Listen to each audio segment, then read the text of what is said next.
Hello everyone. ये video में मैं how to clear all India bar exam 19 का थर्ड वीडियो बना रहा हूँ जिसमें मैं ट्रिक्स आपके साथ डिस्कस करने वाला हूँ। तो पहला टाइप का question which is easy to solve during the AIB exam वो है questions which are based on enforceability of that. AIB exam में 2 से 3 मार्क्स के question enforceability of the act से रिलेटेड पूछे जाते हैं। हम लोग इसी पार्ट का डिस्कशन यहाँ ये वीडियो में करने वाले हैं। Question number 1, Indian evidence act came into force on A 1 January 1872, B 1 July 1872, C 1 September 1872 या डी 1 नवंबर 1872। तो एनफोर्सिबिलिटी से रिलेटेड क्वेश्चंस 2 या 3 मार्क्स से क्वेश्चन पूछे जा रहे हैं एआईबी एग्जाम में। अब एनफोर्सिबिलिटी जो है वो आपके बैर एक्ट में सेक्शन 1 में दिया गया होगा। कोई भी आप एक्ट ले लो, सेक्शन 1 में उसका एनफोर्समेंट दिया गया है। फॉर एग्जाम्पल ये हमने इंडियन एविडेंस एक्ट का पीडीएफ डाउनलोड किया हुआ है, उसमें हम लोग सेक्शन 1 में जा रहे हैं। इंडियन एविडेंस एक्ट 1872 हमने किया हुआ है, उसका सेक्शन 1 हम लोग देख रहे हैं। ये सेक्शन 1 है। सेक्शन 1 में आप यहाँ पे देख सकते हैं that it shall came into force on first day of September 1872। तो जब भी एनफोर्समेंट से रिलेटेड कोई भी क्वेश्चन पूछा जाए तो उसी एक्ट के सेक्शन 1 में उसका आंसर दिया गया होगा। और क्योंकि ये ओपन बुक एग्जाम है, बैरेक्ट यहाँ पे परमिटेड है, तो बैरेक्ट में ये आंसर आपको इजीली मिल जाएगा। उसके अलावा अभी जो लेटेस्ट एक्ट इंट्रोड्यूस हो गए उनके पूछने के चांसेस ज्यादा है।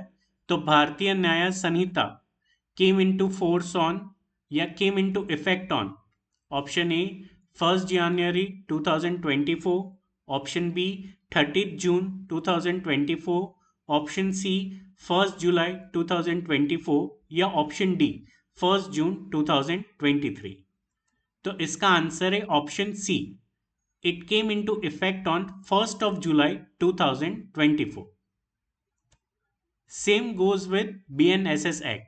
The Bharatiya Nagrik Suraksha Sanhita came into force on 1st of January 2023, 1st of January 2024, C 1st of July 2023 and option D 1st of July 2024. तो इसका आंसर है option D, BSA act, BNSS act और BNS act, ये तीनों 1 July 2024 को effect किया गया है। जैसे कि मैं बात कर रहा था, the Bharatiya Nyaya Sanhita BNS act it came into effect in India on 1 January 2023, 1 January 2024, 1 July 2023 and 1 July 2024। तो अगेन इसका आंसर डी ऑप्शन है। तो ये तीनों नए एक्ट 1 जुलाई 2024 को इफेक्चुअल किया गया है।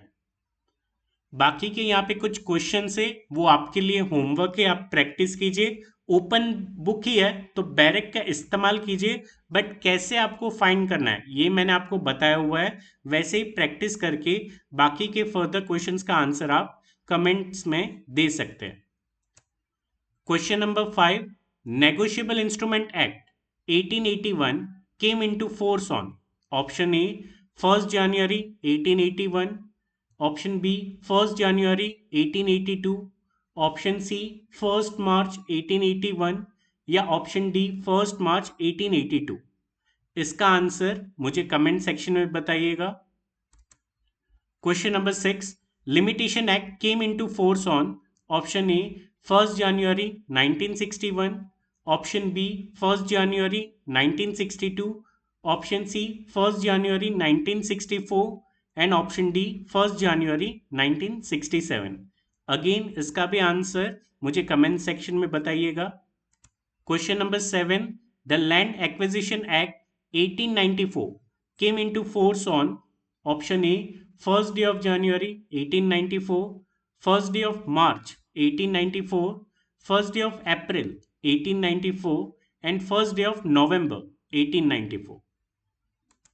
Question number 8, Sale of Goods Act 1930 came into force on option A 1st January 1930, option B 1st March 1930, option C 1st July 1930, option D 1st August 1930. Consumer Protection Act 2019 came into force on option A 1st July 2020, option B 20th July 2020, option C 1st July 2019 and option D 30th July 2019.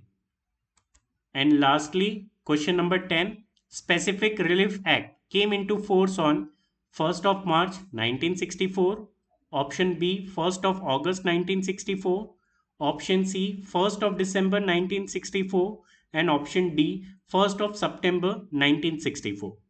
इन सभी के answers आप comment section में दे सकते हैं। तो इसका answer आपको section 1 के वो पर्टिकुलर एक्ट में मिल जाएगा।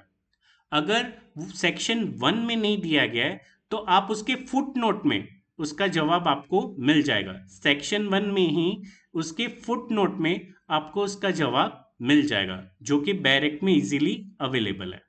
तो यहाँ पे पहला ट्रिक, जो क्वेश्चंस आप पहले अटेम्प्ट कर सकते हो और जो आंसर आपको बैरेक में मिल सकता है, वो मैंने यहाँ पे आपके साथ डिस्कस किया हुआ है। Thank you.